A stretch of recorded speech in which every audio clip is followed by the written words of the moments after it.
ఇప్పుడు ఆదేశ్ రాజకీయాల్లో అనేక రకాల ప్రభుత్వాలు కార్యక్రమాన్ని రూపొందిస్తాయి. కార్యక్రమాన్ని రూపొందించినప్పుడు అన్నీ అమలు కావు ఒకేసారి. ఇవాళ 9.5 ఏళ్ల కాలంలో తెలంగాణ ప్రభుత్వం వచ్చిన తర్వాత కేసీఆర్ నాయకత్వంలో తెలంగాణలో ప్రగతి లేదా? తెలంగాణలో మార్పు రాలేదా? విద్యారంగంలో మార్పు రాలేదా?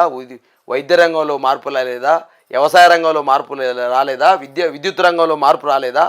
ఎక్కడ మార్పు రాలేదు? ఏదో లేకపోతే లేదు మా కేసీఆర్ గారి దగ్గరనో మా తెలంగాణ ప్రభుత్వం దగ్గరనో గత ప్రభుత్వం దగ్గర ఏదో మతదానం ఉందని చెప్పట్లే, లేకపోతే ఆలీబాబా అద్భుత దీపం ఉంది మేము ఒకేసారి మారుస్తామని చెప్పలే.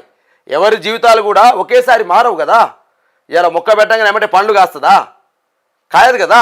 విత్తనం పెట్టిన తర్వాత మొక్క కావాలి, మొక్క తర్వాత అది ఎదగాలి, ఎదిగిన తర్వాత పండ్లు కాయాలి.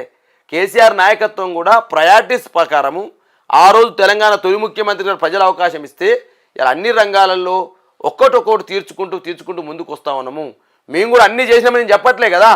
ఇవాళ నేను అంటా ఉన్నా, ఒకవేళ అన్నీ చేస్తే 75 సంవత్సరాల స్వతంత్రం వచ్చి భారతదేశానికి ఇంకా నిరుద్యోగం ఉంది, ఇంకా ఇండ్లు లేని పేదవాడు ఉన్నాడు, ఇంకా వైద్యం అందని గ్రామాలు ఉన్నాయి, ఇంకా కూడా విద్యుత్ లేని గ్రామాలు ఉన్నాయి. ఇంకెందుకయ్యా నిన్నగాక మన రాష్ట్రపతి భారతదేశానికి తొలి ప్రథమ పౌరురాలైనటువంటి రాష్ట్రపతి ముర్ము ఇంటికి మన వచ్చింది కరెంటు. నిన్నగాక మన సీతక్క ఊరికి బస్సు వచ్చిందని చెప్పేసి పేపర్లో చూసిన. నేను ఏమంటున్నంటే ఎందుకు పోయినాయి? పరిపాలన లేవా గతంలో? ప్రభుత్వాలు లేవా? సీతక్క వాళ్ళ ఊరికి బస్సు వచ్చిందని అంటే అది కాంగ్రెస్ పుణ్యమే అనొచ్చా? కాంగ్రెస్ పుణ్యం ఎందుకు? మీరు అన్నారు కదా 10 సంవత్సరాలకెళ్ళి జరిగింది.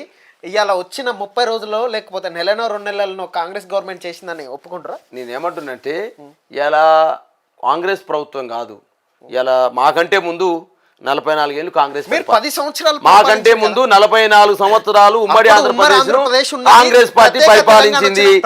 నేనేమంటున్నా ఆదేశ్, మాకంటే ముందు ఉమ్మడి ఆంధ్రప్రదేశ్లో 44 సంవత్సరాలు కాంగ్రెస్ పరిపాలించింది, 14 ఏళ్ళు టీడీపీ పరిపాలించింది.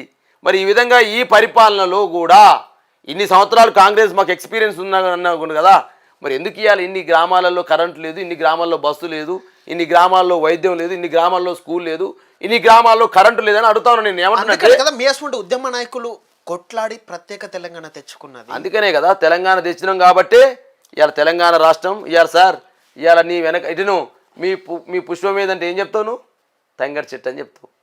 మీ చెట్టు ఏందని చెప్తావు? జంబి చెట్టు. మరి ఇవాళ ఎట్లా వచ్చిందండి? మీ పిట్టు ఏంటంటే పాల పిట్టు అని చెప్తావు. 10 సంవత్సరాలకెళ్ళి సీతక్క ఊరికి బస్సు వెళ్ళండి. ఈ కాంగ్రెస్ గవర్నమెంట్ వచ్చినాకనే వెళ్ళడానికి కారణం ఏంది? నేను ఏమంటున్నంటే సీతక్కే కాదు, ఇలా ఈ రాష్ట్రంలో ఉన్నటువంటి అనేక సంవత్సరాలు స్వతంత్రం వచ్చి ఈ రాష్ట్రంలో అనేక పార్టీలు పరిపాలించినప్పటికీ ఇంకా కూడా సమస్యలు మిగిలినాయి. అంటే సమాజం ఉన్నంత కాలం, తెలంగాణ ప్రజలు ఉన్నంత కాలం సమస్యలు గవర్నమెంట్ కదా ఇప్పటి వరకు పరిపాలించింది. మేము ఏదైతే 9.5 ఏళ్ళు పరిపాలించినాం కదా, తెలంగాణ అప్పుడు ఉమ్మడి ఆంధ్రప్రదేశ్లో కూడా ప్రభుత్వాలు ఉన్నాయి, ఇక్కడ కూడా మంత్రులు ఉన్నారు. ఎందుకు జరగలేదు? అప్పుడు ఎందుకు జరగలేదు? నేను ఇవాళ ఎందుకు జరగలేదు, ఇవాళ ఎందుకు జరిగింది? ఇవాళ నేనేమంటున్నంటే ఇవాళ ఒక ప్రభుత్వం రాగానే మొత్తం కూడా సమస్యలన్నీ మాసిపోతాయి, సమస్యలన్నీ తీరిపోతాయని నేను చెప్పను. ఒక విద్యార్థి నాయకుడిగా, ఒక చదువుకున్నవాడిగా నేనేదో ఆలీబాబా అద్భుత దీపం మొత్తం మార్చేస్తామని చెప్పను. కానీ గత ప్రభుత్వాల కంటే కేసీఆర్ బిఫోర్, కేసీఆర్ ఆఫ్టర్, అంటే కేసీఆర్ గారి కంటే ముందు, కేసీఆర్ గారి కంటే తర్వాత తెలంగాణ ఎట్లుందనే అంశాన్ని అన్ని రంగాలలో మార్పు తీసుకొచ్చిన మాట వాస్తవం. తెలంగాణ అస్తిత్వాన్ని, తెలంగాణ బ్రాండ్ అంబాసిడర్ ఏదైతే ఉందో ఇలా తెలంగాణ బ్రాండ్ని పెంచిన మాట వాస్తవం.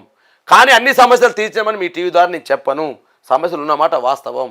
కానీ ఇవాళ నేనేమంటున్నంటే ఇవాళ తెలంగాణ వచ్చినటువంటి ప్రభుత్వం మాకంటే గొప్పగా ఏం చేస్తుందో ఇంకొన్ని రోజులు పడితే చూస్తాం, ప్రజలు కూడా దాన్ని చూస్తారు. నేనేమంటున్నంటే ఇవాళ ఒకేసారి ఏదో కేసీఆర్ వచ్చిండు కాబట్టి కేసీఆర్ మొత్తం మార్చలేకపోయిండు అనేది ఏదైతే దుష్ప్రచారం చేసిరో ఆ దుష్ప్రచారమే ఇవాళ మాకు ఉరితాడై కరిసింది.